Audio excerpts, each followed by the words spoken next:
गांव की मिट्टी से जुड़ी हुई कहानियां हमेशा कुछ गहरी पीड़ा और अनकही सच्चाइयां अपने अंदर समेटे रहती हैं। उसी मिट्टी में जन्मी थी सुनीता।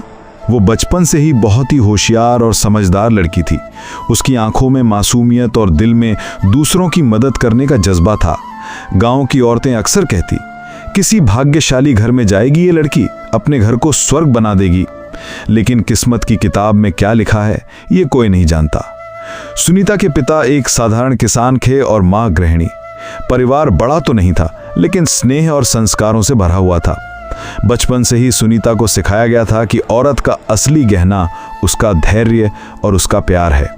वो दिन भर अपनी माँ के साथ घर का काम करती, कभी खेत में भी हाथ बटाती और स्कूल में भी मेहनत से पढ़ाई करती।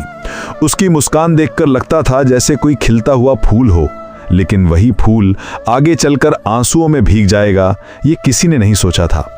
समय बीता और सुनीता जवान हो गई। उसके रूप और गुणों की चर्चा पूरे गांव में होने लगी। लोग कहते, इस लड़की का चेहरा चांद जैसा है और स्वभाव सोने जैसा।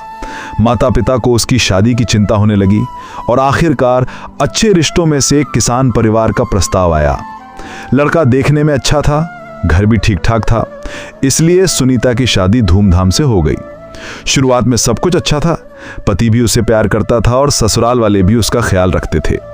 सुनीता अपने नए घर को संवारने में लग गई। सुबह शाम पूजा करती, घर का काम करती और अपने पति के लिए तरह तरह के पकवान बनाती। उसे लगता था कि यही उसका संसार है और यही उसकी खुशी। लेकिन शादी के कुछ साल बीतने के बाद उसकी जिंदगी में एक बड़ा तूफान आ गया। उसकी गोद सूनी रह गई, कोई बच्चा नहीं हुआ। पहले तो सबने सोचा कि समय लगेगा, लेकिन साल दर साल बीतते गए और सुनीता मां न बन सकी। धीरे धीरे बातें शुरू हुई, पहले धीरे से, फिर खुलकर। सास कहती, घर का दीपक बुझा हुआ है। कभी पति गुस्से में कहता, तू मेरी किस्मत खराब कर रही है। गांव की औरतें राह चलते ताने मार देती, इससे मत पूछो बच्चों की बात, इसकी तो गोद ही बांझ है। ये शब्द सुनीता के दिल में तीर की तरह चुभते। रातों को वो तकिए में मुंह छिपाकर रोती, लेकिन सुबह फिर वही मुस्कान ओढ़ लेती। उसका सबसे बड़ा सपना मां बनने का धीरे धीरे टूटता जा रहा था। शादी के 7 साल बीत गए। हर साल वो मंदिर जाती, व्रत रखती, मन्नतें मांगती, लेकिन नतीजा वही रहता। अब उसका पति उससे और ज्यादा दूर होने लगा।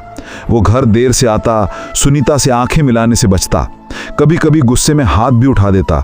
ससुराल वाले खुलकर कहने लगे, हमारे वंश का नाम कैसे चलेगा। यहां तक कि गांव वाले भी उस पर हंसने लगे। बच्चों के झुंड जब खेलते हुए उसके दरवाजे के पास से गुजरते तो उनकी हंसी सुनीता को अपने अंदर खालीपन की याद दिला देती। उसे लगता जैसे वो किसी अंधेरे कुएं में गिर गई हो, जहां से निकलने की कोई राह नहीं है। इन्हीं दिनों उसकी मुलाकात अपनी एक जानी पहचानी औरत से हुई, जिसने उसकी पीड़ा सुनी। वो बोली, सुनीता, तेरे दुख का हल शायद इंसानों के पास नहीं है। मैंने सुना है कि हिमालय की गहराई में एक महान नागा साधु रहते हैं। वो नंगे बदन, राख से लिपटे, कई सालों से कठोर तपस्या कर रहे हैं। लोग कहते हैं कि उनके पास ऐसी शक्ति है कि वो किस्मत बदल सकते हैं। जिनके घर संतान नहीं होती, उनके आशीर्वाद से झोली भर जाती है। ये सुनकर सुनीता के मन में एक नई आशा का दीप जला। पहली बार उसे लगा कि शायद उसका दुख खत्म हो सकता है। फिर तुरंत ही उसके मन में सवाल उठा, क्या सचमुच ऐसा हो सकता है? क्या मैं इतनी किस्मत वाली हूं? फिर भी उसकी आत्मा ने कहा, एक बार कोशिश तो करनी ही चाहिए। सुनीता ने यह बात अपने पति को बताई, लेकिन उसने उसका मजाक उड़ाते हुए कहा, पागल औरत, साधु से तुझे बच्चा मिलेगा, जा, तेरे नसीब में कुछ नहीं है। यह सुनकर सुनीता का दिल टूट गया, लेकिन उसने हार नहीं मानी। उसने निश्चय किया कि चाहे रास्ता कितना भी कठिन क्यों ना हो, वो उस साधु से मिलकर ही रहेगी। अगली सुबह उसने भगवान का नाम लिया, अपने पैरों में चप्पल पहनी और हिमालय की ओर यात्रा पर निकल पड़ी। ना उसके साथ कोई साथी था, ना कोई सहारा, बस आंखों में उम्मीद और दिल में विश्वास था।